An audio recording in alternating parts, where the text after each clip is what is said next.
Okay, so in the previous lecture, we discussed the introduction to the S1 paper, in which we discussed the syllabus content of this whole paper, and we also had an overview over the weightage that it carries in your AS as well as your A2 and A level as a whole. So we discussed the time allowed for this paper and the questions that mostly appear in this paper, the components as well, and we categorized the chapters based on the level of their difficulty. So as per we discussed that the chapters are in the order that I have stated on the screen. The first chapter is your representation of data and central tendencies, and this is the chapter that we will be starting today. So let me just open the paper notes. Okay, so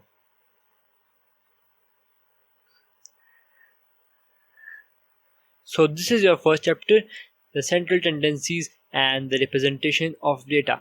Let's have a look at the syllabus content of this entire chapter. So if you can see that this entire chapter has been categorized into 5 sections. The first section says the select a suitable way of representing raw statistical data and discuss the advantages or disadvantages that particular representations may have. The second says draw and interpret stem and leaf diagrams, box and whisker plots, histograms and cumulative frequency graphs. Understand and use the different measures of central tendencies, mean, median, mode, and the variation, like the range, interquartile range, and the standard deviation. Use a cumulative frequency graph. Calculate and use the mean and the standard deviation of set of data. Include group data either from the data itself or from given totals, or coded totals like the summation of x minus a and summation of x minus a whole square, and use such total in solving problems which may involve up to 2 data sets. So this last part is related to the linear transformation of data. So we will begin with the third pointer first, which is understand and use the different measure of central tendencies, because the other ones require the representation of data. So first of all, we'll be going over the central tendencies like the mean, median, mode, and today our objective and goal is to discuss the mean, median, mode for the ungrouped data, and we'll also be going over the types of the data and how we categorize them. So now let's start with the lecture. So this is just a brief into the types of data and the data is used, that how we use this data. So the data is collected in the several surveys. So we perform the calculations on data and we analyze them to describe the physical and social changes. So if, for example, if I held a survey in a country in which I'm just deducing that how many ethnicities and how many different people of different religions of different sociality are living in a one country, then it will be the social aspect of the statistics. However, if I am going for a physical survey, then I'll be discussing that how many people own a car, or you can say a house, and that is actually called your physical surveys. This actually helps us to find the questions to the non-obvious scenarios. Like for example, if you can say in your daily lives, if you see that some people are running the product advertisements, your political campaigns, and it can be, you can say, your sports news and anything related to that. So we held these surveys so that we can deduce that how much people on which side. Okay, so this is the basic requirement of these surveys and the data that we collect. Then on that data we perform the calculation. Like for example, if you see the weather forecast, it gives you the forecast after the data is being collected. Okay, it is not just some random, you can say, guess or anything. So it is a data, and on that data we analyze, we perform the calculations, and then we give you the final result.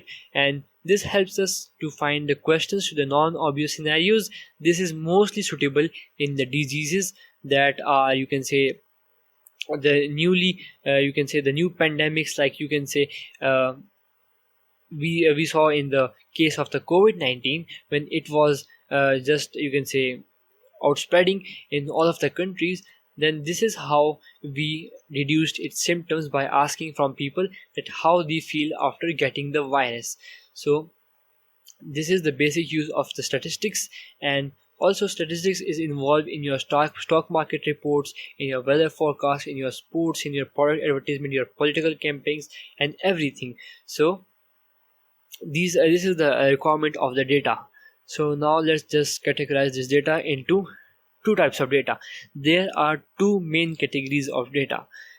The one is called your qualitative data, which is described in words, and there are no calculations that can be performed on these data. As the name suggests, these are purely based on the quality. For example, you can say the skin color. Okay, they cannot be you can say described in the numeric value. They are just described in words in your as a quality. So let me give you some examples as well. So the first one can be your color. The other thing can be your, let me just remove this. The other thing can be your blood group. Yes, I believe that the blood groups are being distinguished according to the numeric calculations on your presence of the antigen markers in your blood, but on the surface level, they are just categorized on the namings like A group, B group, AB group, O group. So they are just described by words as a quality. The third thing is your gender. So these all things are your qualitative data. Yeah, you can also say your emotions. So they cannot be calculated. Okay, they do not possess a numeric value. I would write they don't have numeric value, and the calculations can't be performed on these data on the surface level. These are just described in the words. While on the other hand, if we just come into the quantitative data, quantitative means that can be counted, that can be numerically represented. And the example of this will be your height. It can be calculated rather in the cm or rather in the foot. Your height, your age, your weight,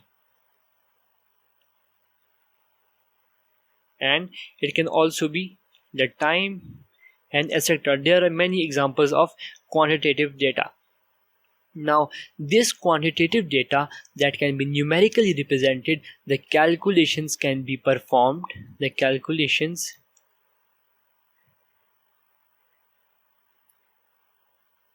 performed on this data because it possesses the numerical values. Now, this is further classified into the discrete and the continuous data. Now, discrete data means that it can only possess one value between two extremes. Like it can only have one value. You cannot have a range of values. And on the other hand, the continuous data means range of values can be used. So let me just make you understand with the help of an example. If I say height, now your height can have continuous range of values. For example, if I consider between two extremes, which is 5 feet and the other one is 6 feet, or you can also say 6 foot.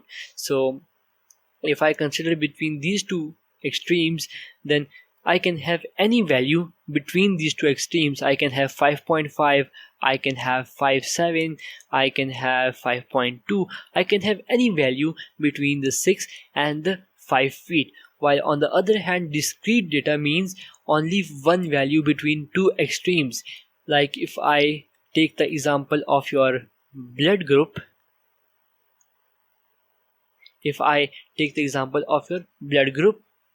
then I have four groups. We only have four groups: A group, the B group, your AB group, and O group. Now you cannot have range of values between these groups. You can either have A group, either you can have B group, AB group, or O group. You cannot have an intermediate or a mixture between A and B group, or A and AB group, or AB group and O group. You can only have one value. You can only have one group at a time. Now in the continuous data we can also have another example, which is your weight. Your weight can be any value. Okay, it can be 65, 65.1, 65.2 kg, 65.3 kg. It can be any value between you can say on the scale. Okay, it can pick up any value on the scale from 0 to you can say I would say that any value is possible as your weight. You can be 65.1, you can be 75.2, so any weight is possible. So now if we see another example of discrete data, it can be a color. For example, we can say it can either be black or it can be either white. We cannot have a mixture of these two colors. Okay, so this is what discrete data and continuous data means. Now we classify this quantitative data into two other types, which is called your ungrouped data, which some people also call the scattered data, the raw data. It is called this because it has not been organized. Let me just write this. This is unorganized data. Like you can simply see that we have some random values like 4, 9, 8, 4, 11, 14, 5, 2, 15, 17, 18, 21. This is just deorganized. Okay, you can say they have no order. They are just written in a disorderly manner, and they are just some random values just placed over the paper. Okay, so here I have to make you understand two important terms. The first term is the total number of data items, which is represented by n. So n means the total number of data items. Now what is a data item? So for example, here 4 is considered as one data item. Okay, any value is considered as one data item. 2 is another data item, 15 is another data item. Now the total number of these data items, how many values or how many data items are present, is represented by n. So this is one data item. So let's just count this. Okay, so every value is a data item. This will be 1, 2, 3, 4, 5, 6, 7, 8, 9, 10, 11, 12. Now this means that n will be 12 here, so because we know that n represents the total number of data items, and we know that every single data value is a data item. Now this data item or you can say the data item that we represent, it can vary. For example, if we take another example, like for example I would say that the car. Okay, for example, if I say I'm distinguishing between the color of the car and how many car have that color, so in that case the car will be the data item. However, we will look into that. So, and the x is the data value or item. It is only one. Okay, so 5 is also x, 4 is also x. Now why am I explaining these terms to you? So this is beneficial if we just group this data into a group data. This is the raw data. This is just scattered over. They have no order, nothing. But if we just organize this into a group data, then it will take the shape like we will just make a table first, and then we will make a column. Let me just make this column first. Okay, so if I have this column,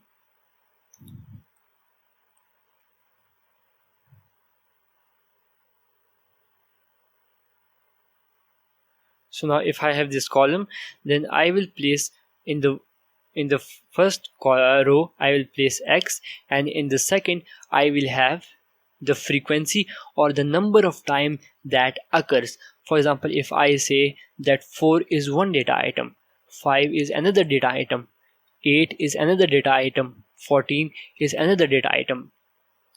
Now the frequency is the number of time that data item appears or repeats. For example, in this data set, if I can see that 4 is being repeated 2 times, so I will write the frequency is 2. It is being repeated 2 times. Now if I write for 5, I will say that it is repeated only 1 time. This is the 1 time, okay? And 8 is also repeated 1 time, and 14 is also repeated 1 time. So this is the frequency, and x actually means one individual value, one individual discrete value, okay? And the sum of all of these frequencies or the number of time they repeat. For example, I told you have to just count the data values or the data items that are being present in a data set, and that is the total number of data items which is being represented with n. So you can also do it like this. For example, if we know the frequency of 4 is 2, you can just count it 2 times, and this will be 1, 2, then 3, 4, 5, 6, 7, 8, 9, 10, 11, 12. So still it will be 12. So these are the 2 important terms that I was trying to make you understand. Then let's come on to mean. So this is the average of a set of numbers. So for example, we often calculate the average of 2 numbers like a plus b, and then we divide it by 2. So what we do for average, we first of all sum it and then we divide it by 2. So now if I try to take the average of all these numbers, what will I do? First of all, I will just sum all of these values, and then I will divide it by the number of data items or the total number of data items. So this mean is being represented by this notation, which is called the x bar, and this mean represents the average of set of numbers.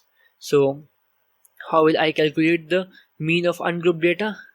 This is the sum of all the values. So 4 plus 9 plus 8 plus 4 plus 11 plus 14 plus 5 plus 2 plus 15 plus 17 plus 18 and plus 21. Now this is the sum of all the values. This is the sum of all the x. So for sum, I write a symbol. This is called the summation. Summation means to sum. This is the summation of x and divided by the total number of data items or total number of data values that are being present. So this is the n. So this is also the formula for this. Now let's calculate this.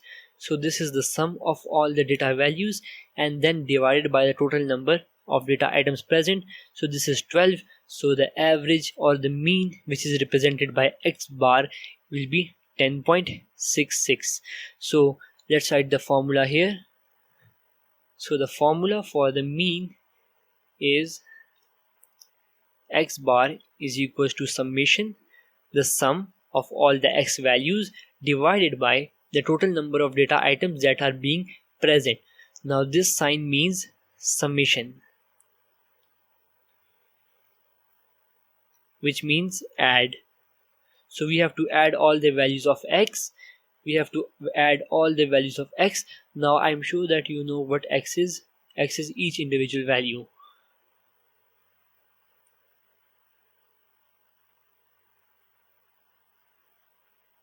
and then we have to divide it by total number of the data items that are being present.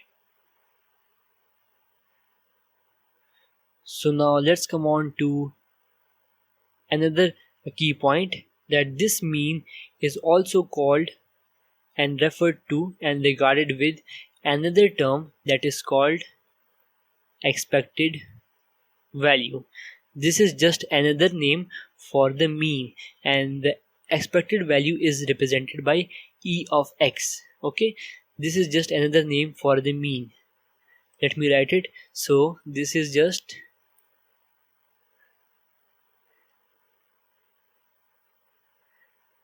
another name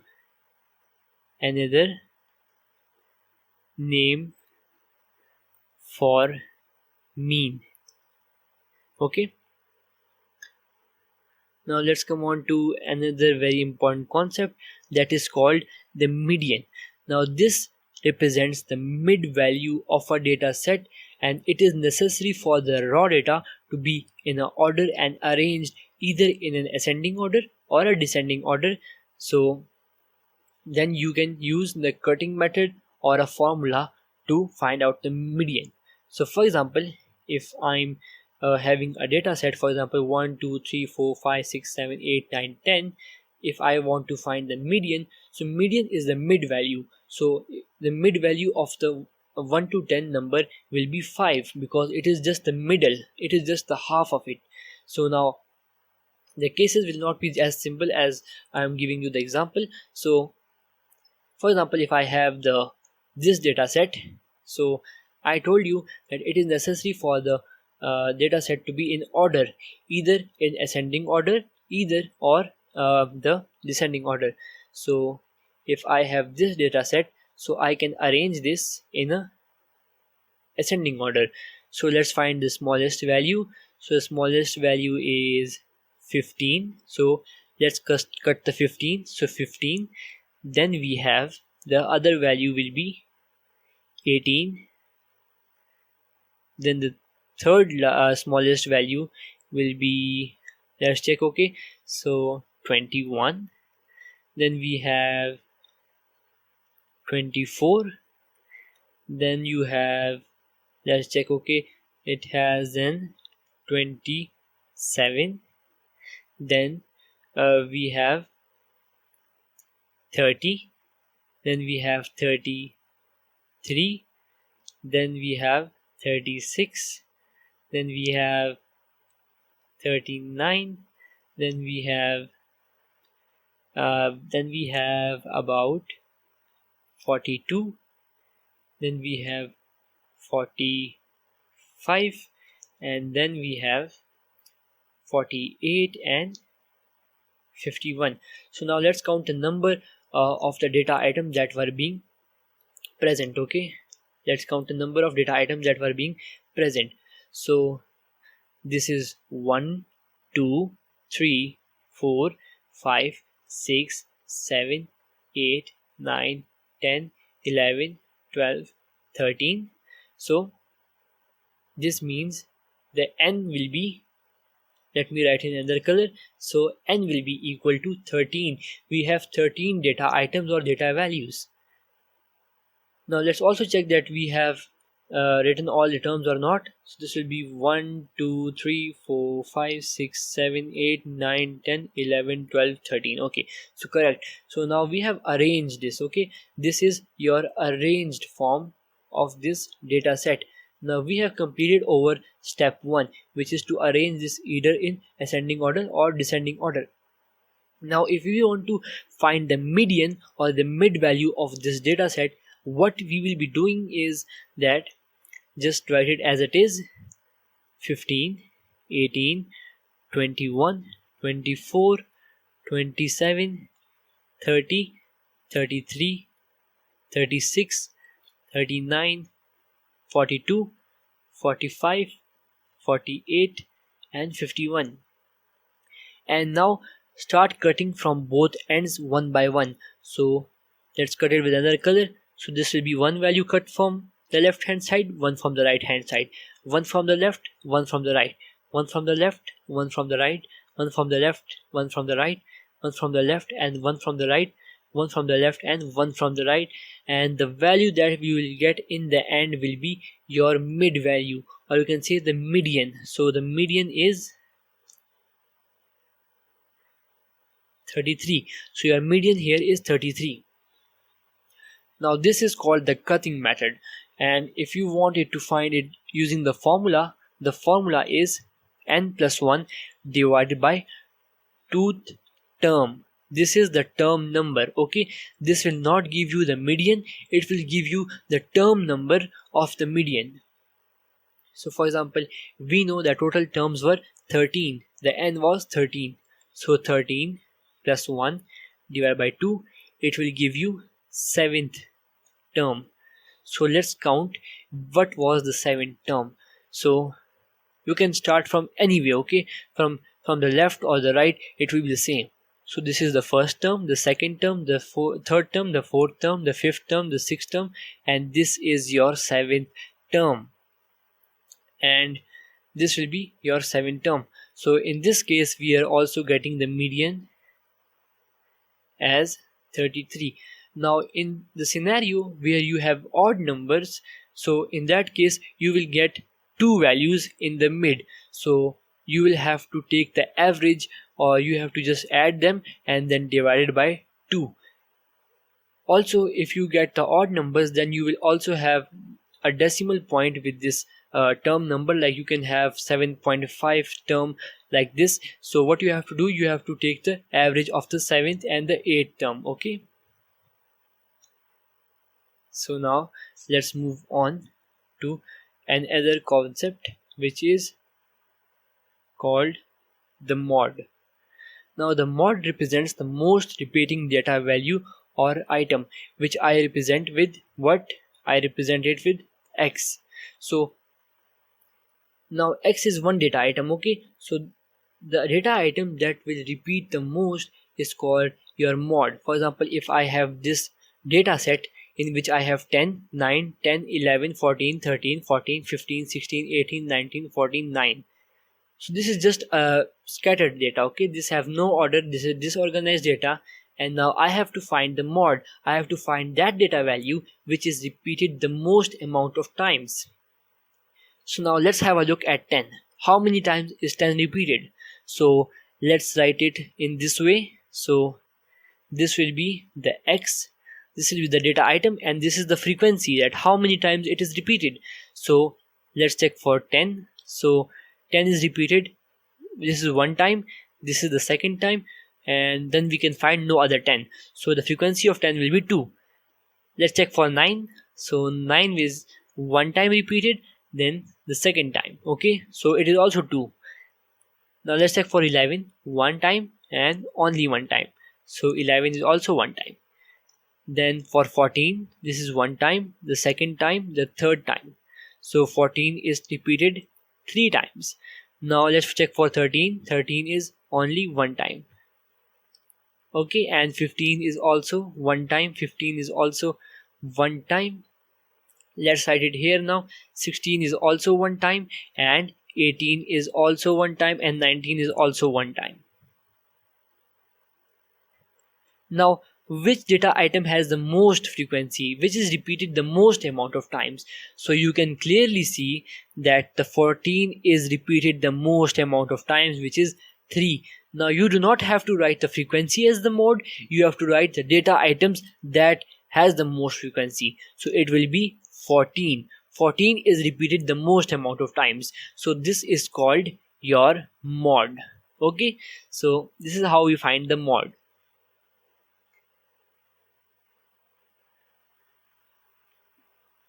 Now let's come to another very important concept, that is called the range. Now what can you understand by the range? Range gives you the difference between the highest and the lowest value. For example, if I say that what is the range of this, you can say, for example, if I'm saying that what is the price range of this book, so range gives you that where the value can lie. Okay, where the value can lie. Now the range that applies in statistics is in the data sets. You have to give the range that is present in a data set. You have to give the range of the data set, that your data set lies in which range. So the formula that we apply for the range is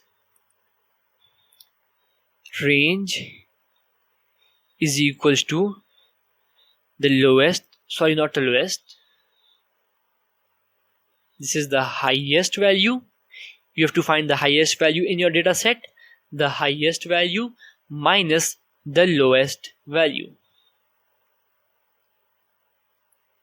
So this is called the range. So for example, if I'm just assuming this above data set, just remove this. Okay, so let's clear this out.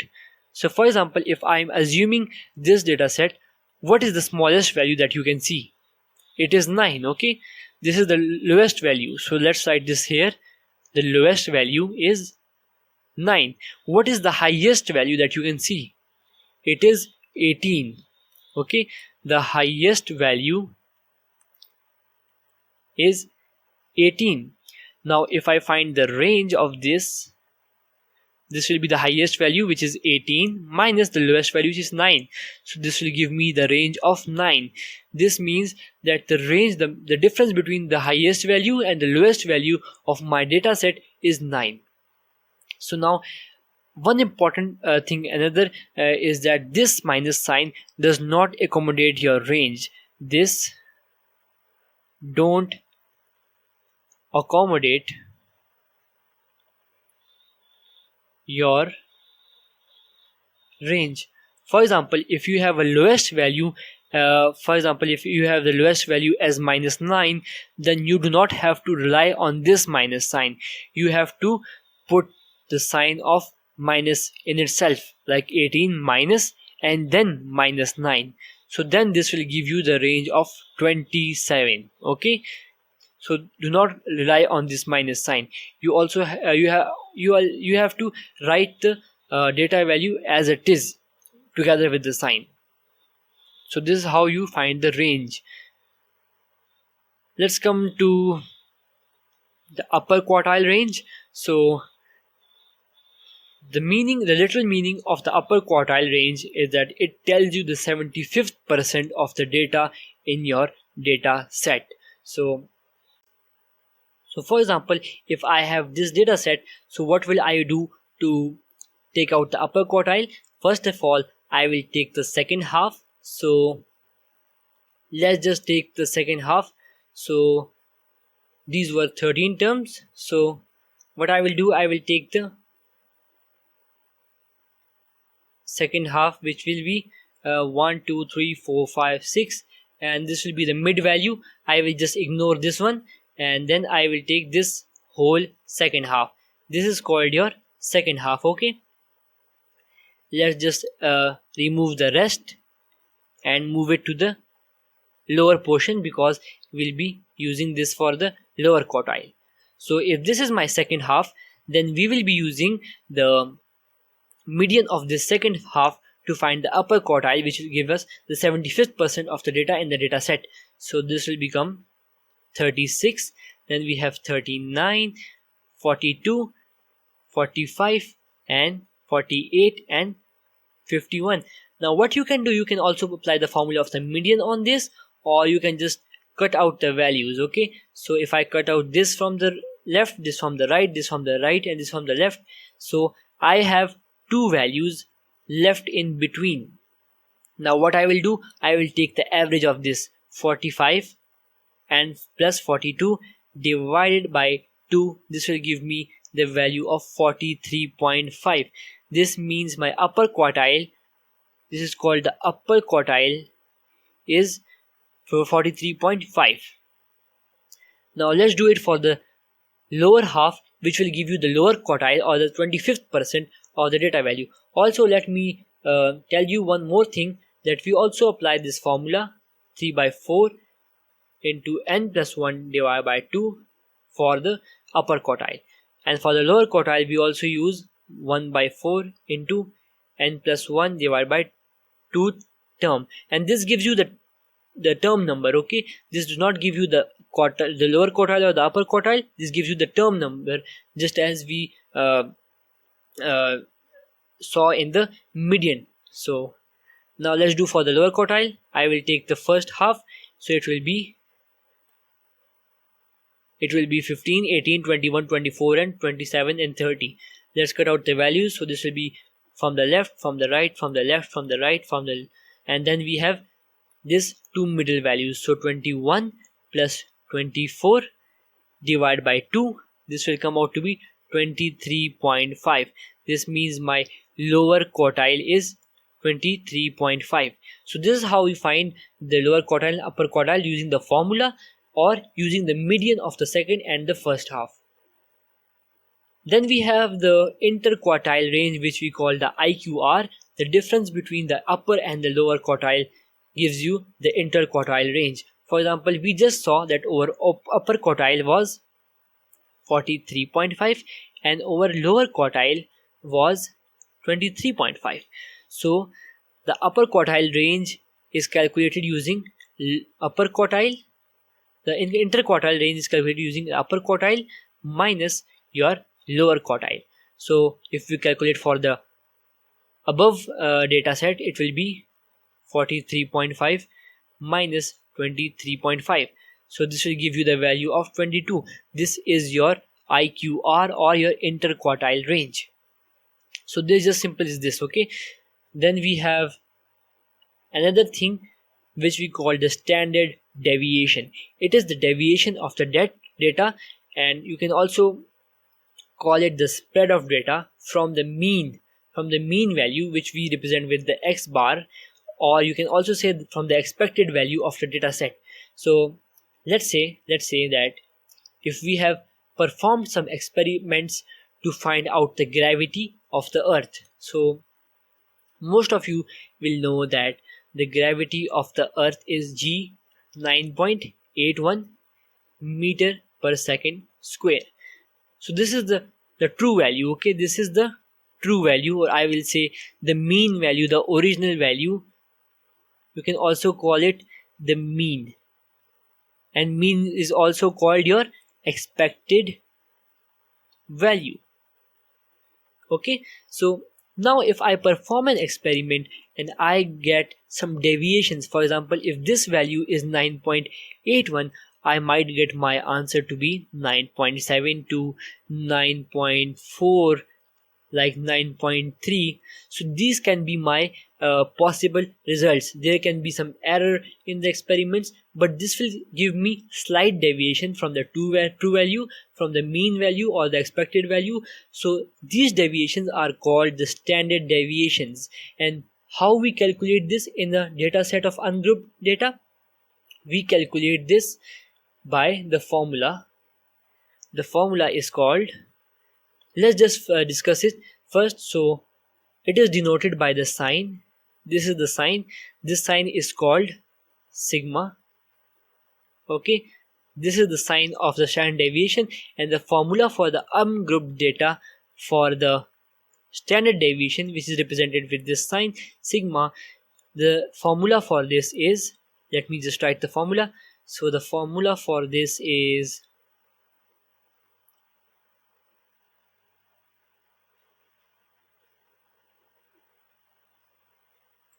it is summation of x square.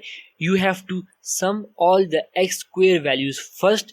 What you have to do, you have to square all the x values, and then you have to take the sum of that squared values, and then you have to divide it by the total number of data items, which is called the n, and then you have to subtract it from the square of the mean. First you have to calculate the mean, then you have to square it and then subtract from this whole term. So this is called your standard deviation. I will also be showing you the steps of how to calculate this, and we'll also be doing some past paper questions on this, okay? So don't worry. So the variance, it is the square of the standard deviation, and it is also the measure to show the spread of the data. So the variance is the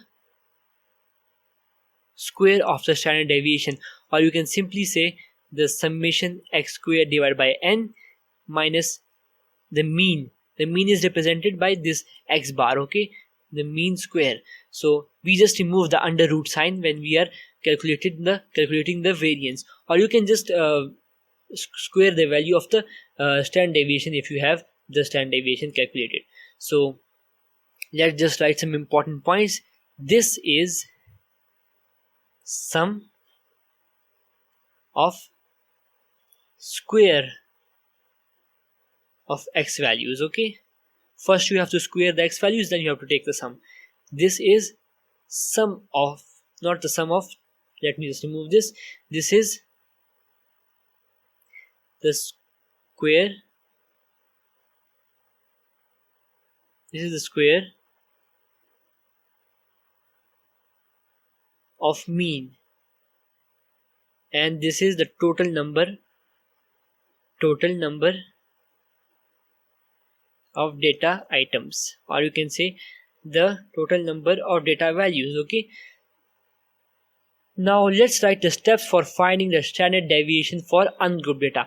And also note that all the things that we learned in this lecture, whether it was the range, the interquartile range, the upper quartile range, the lower quartile range, the standard deviation, the variance, the mean, median, mode, all the things are only applicable for the ungrouped data. We will be covering the group data in the next lecture.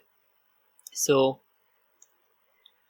the steps for calculating the standard deviation for the ungrouped data, let me just write the formula first. So the formula is standard deviation is equals to under root of summation x square over n minus the summation of, not summation of, the square of x bar. Okay, this is the formula. Now the first step is square all the values of x. For example, if we have the x values as 5, 6, 2, you have to square them, you have to make them squared. This will become 25, 36, 4. Okay, then the second step is sum all the squared values. Now this will become summation of x square. Now divide the summation of x square by total number of data items, which is called the n, to get summation x square divided by n. Now this is the first part. The first part is done. This part is already done. Now what we have to do? Sum all the x values, not the square of x values, just the square x, no, just the x values. Okay, sum all the x values and divide by n to get the mean. Then the fifth step is square the mean, and this final step is subtract the square of mean, which is x bar whole square, from the summation x square over n. So these are the steps for calculating the standard deviation, and then if you are finding the variance, just square it. Okay, and also let me just draw a relationship between the variance and the standard deviation. So variance is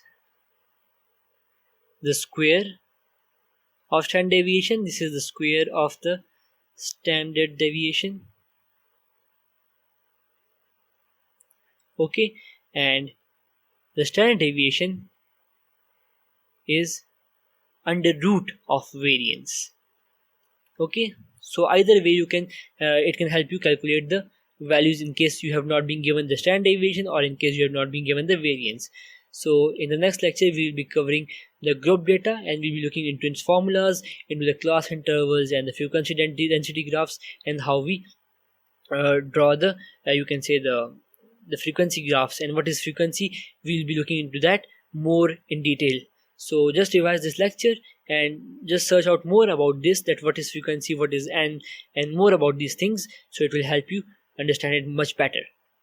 So Thanks for watching, and I'll be meeting you in another class. Goodbye.